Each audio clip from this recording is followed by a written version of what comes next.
नमस्कार, मैं रचना शर्मा। चढ़ती कला टाइम टीवी देख रहे सभी दर्शकों का स्वागत करती हूं। आप देख रहे हैं हरियाणा के समाचार। समाचारों की शुरुआत से पहले एक नजर आज की मुख्य सुर्खियों पर।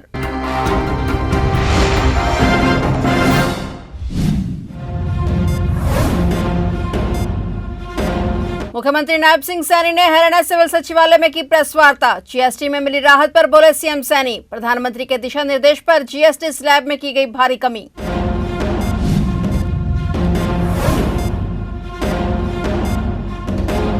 सीबीआई ने तीसरे दिन भी डाले रखा डेरा। मनीषा मौत मामले में सीबीआई की जांच जारी, अब तक नहीं की किसी से पूछताछ।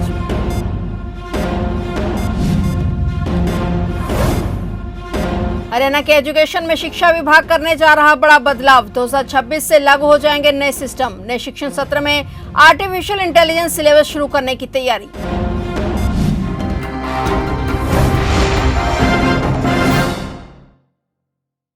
और अब समाचार विस्तार से।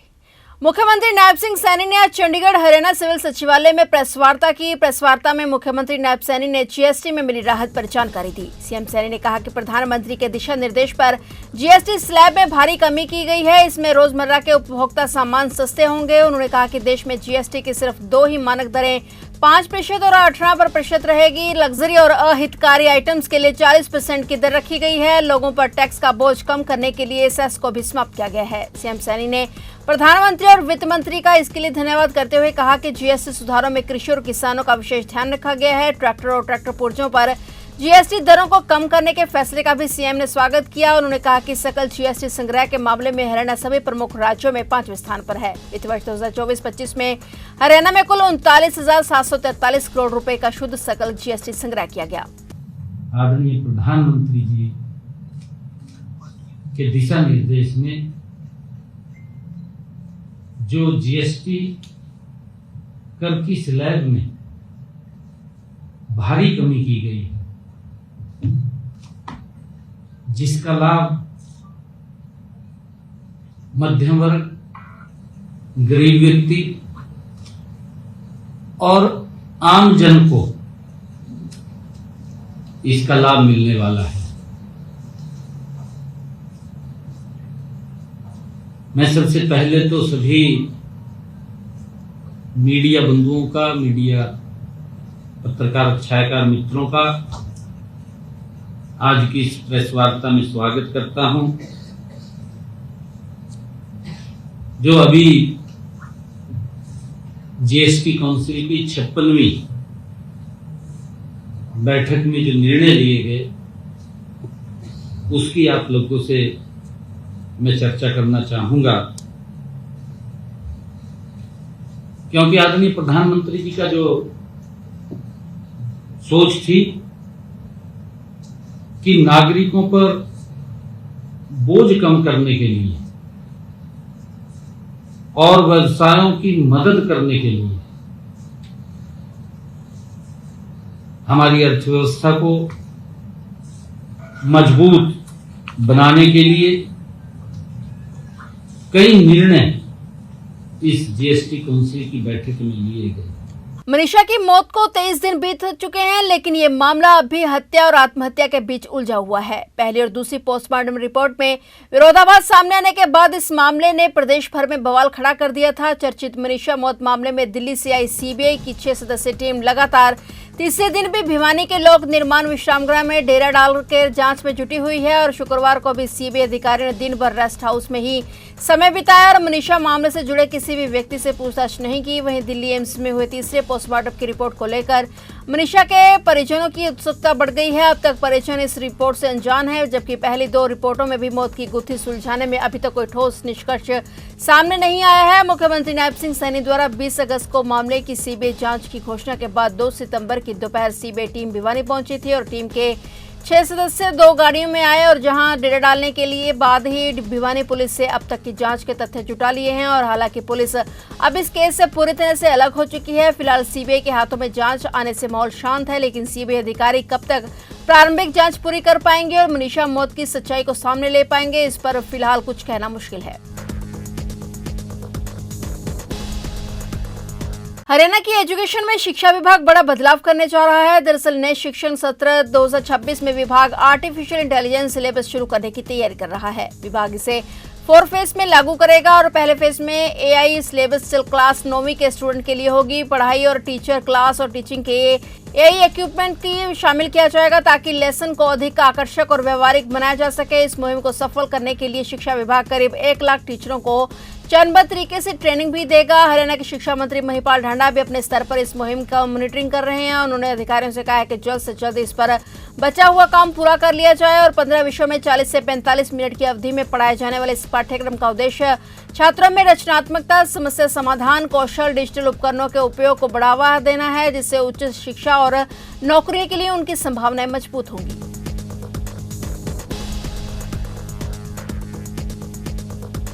इंटरनेशनल लोकदल इनेलो ने पंजाब के फाजिलका, फिरोजपुर और संगरूर जिले के करीब 350 बाढ़ग्रस्त गांवों को गोद लेने की घोषणा की है। इनेलो के राष्ट्रीय अध्यक्ष अभय सिंह चौटाला ने बताया कि पार्टी कार्यकर्ताओं को इन गांवों की जिम्मेदारी सौंपी है और बाढ़ प्रभावित क्षेत्रों में इनेलो कार्यकर्ता लगातार राशन, दवाइयां और पशुओं के लिए चारा पहुंचा रहे हैं। गांव-गांव से ट्रैक्टर ट्रॉलियों के माध्यम से राहत सामग्री भेजी जा रही है। उन्होंने बताया कि एलनाबाद इलाके के 72 गांव और डबवाली हलके के 70 गांवों को पंजाब के बाढ़ प्रभावित गांवों के साथ जोड़ा गया है ताकि व्यवस्थित तरीके से सहायता पहुंच सके। चौटाला ने कहा कि इस भयंकर आपदा ने हजारों लोगों और पशुओं को प्रभावित किया है। कई लोगों की जान भी गई है। ऐसे समय में इनेलो मानवीय आधार पर प्रभावित परिवारों के साथ खड़ी है। अब इन्हें हरियाणा की स्थिति पर चिंता जताते हुए कहा कि यहाँ भी कई गाँव बाढ़ की चपेट में है। ऐसे में राज्य सरकार को तुरंत बाढ़ आपदा घोषित कर पीड़ितों को मुआवजा देना चाहिए। हरियाणा में बारिश के कारण उफान पर आई घग्गर और मारकंडा नदी अब भी डेंजर लेवल से ऊपर चल रही है और वहीं हथिनीकुंड बैराज पर यमुना के जलस्तर में गिरावट दर्ज की गई है। मारकंडा नदी के जलस्तर में भी गिरावट आई है, लेकिन नदी अभी भी खतरे के निशान से ऊपर बह रही है। मारकंडा नदी में जलस्तर बढ़ने से कई गांवों में बाढ़ के हालात बने हुए हैं। फसलें तबाह हो चुकी हैं और पशुओं के लिए चारे का संकट खड़ा हो गया है। वहीं घग्गर नदी के पानी ने भी कई गांवों को उत्पात मचाया हुआ है और कैथल में घग्गर के जलस्तर में बढ़ोतरी हो रही है। कई जगह ओवरफ्लो होकर खेतों में पानी जाने लगा है। हथनीकुंड बैराज का जलस्तर 1 लाख क्यूसेक से नीचे आ गया है और इससे कारण फ्लड गेट डाउन किए गए हैं। हरियाणा में बारिश और नदियों के ओवरफ्लो होने से 2748 गांव प्रभावित हुए हैं।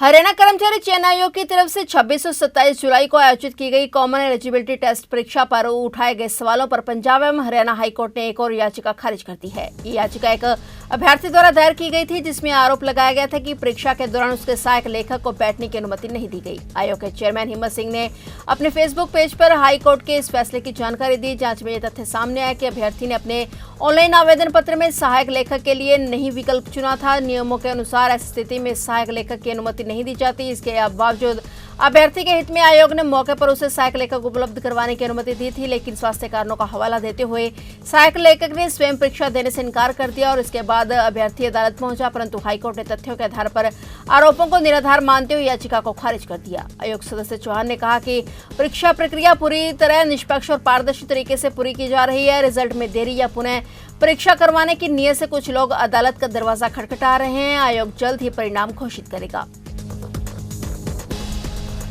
कन्नौर के गांव पिपली खेड़ा से एक ऐसा हैरान कर देने वाला मामला सामने आया था, जिसमें पुत्रवधू अनीता ने अपनी सास किताबो देवी की हत्या अपने प्रेमी चेतन निवासी रायपुर जिला पलवल के साथ मिलकर की थी। प्रेमी ने ही अनीता को अपनी सास की हत्या करने की सलाह दी थी, जिसके बाद अनीता ने जमीन विवाद को लेकर अपनी सास की हत्या कर दी। महिला से जब पुलिस ने गहनता से पूछताछ की तो अनीता ने चेतन का नाम भी हत्या में शामिल होने का कबूल किया और अब पुलिस ने चेतन को भी बड़ी इंडस्ट्रियल थाना पुलिस ने धर दबोचने में कामयाबी हासिल की है। किताबो देवी के सिर पर चोट मारकर हत्या की गई थी और उसकी हत्या को हादसा दिखाने के लिए साजिश रची दी गई थी, लेकिन पोस्टमार्टम रिपोर्ट में हत्या का खुलासा हुआ था। चेतन को बड़ी थाना पुलिस ने गिरफ्तार कर लिया है और वही अनीता ने पूछताछ में खुलासा किया था कि चेतन के साथ पिछले 8 वर्षों से वह प्रेम प्रसंग में थी और चेतन और वो बाद में शादी करने वाले थे और अब पुलिस ने चेतन को भी गिरफ्तार कर लिया है और मामले की गंभीरता से जांच जारी है।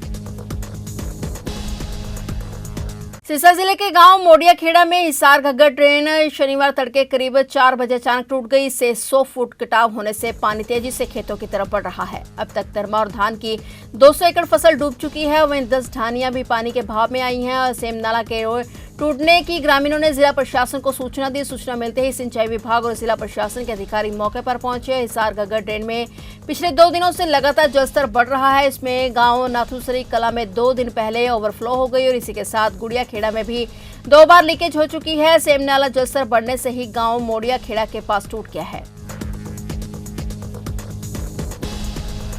रेवाड़ी जिला सचिवालय स्थित अनाज मंडी परिसर का अब कायाकल्प होने जा रहा है। 15 जून को सीएम नायब सिंह सैनी जब रेवाड़ी पहुंचे थे तब उन्होंने अनाज मंडी और मार्केट कमेटी कार्यालय को नया रूप देने की घोषणा की थी। अब इसके लिए सरकार ने टेंडर जारी कर दिए हैं और कार्य जल्द ही शुरू होगा। अनाज मंडी की 1500 मीटर लंबी और 7 फुट ऊंची बाउंड्री वॉल बनाने के लिए 1 करोड़ 75 लाख रुपए की राशि स्वीकृत की गई है। वहीं किसान भवन की मरम्मत के लिए 22 लाख रुपए का टेंडर छोड़ा गया है। मरम्मत पूरी होने के बाद मार्केट कमेटी बिल्डिंग में चल रहे तीनों विभागों के कार्यालय किसान भवन में शिफ्ट कर दिए जाएंगे। यह बिल्डिंग वर्ष 1981 में बनाई गई थी और आज इसे बने ठीक 45 साल हो चुके हैं और अब इसे पुराने भवन को तोड़कर 4 करोड़ 24 लाख रुपए की लागत से नई 3 मंजिला इमारत तैयार की जाएगी। उन्होंने आगे कहा कि मार्केट कमेटी के स्टाफ क्वार्टर भी जर्जर हालत में है, जिनसे कभी भी हादसा हो सकता है। ऐसे में उनकी मरम्मत के लिए भी सरकार ने 22 लाख रुपए की राशि आवंटित की है। इन सभी योजनाओं पर जल्द ही काम शुरू कर दिया जाएगा।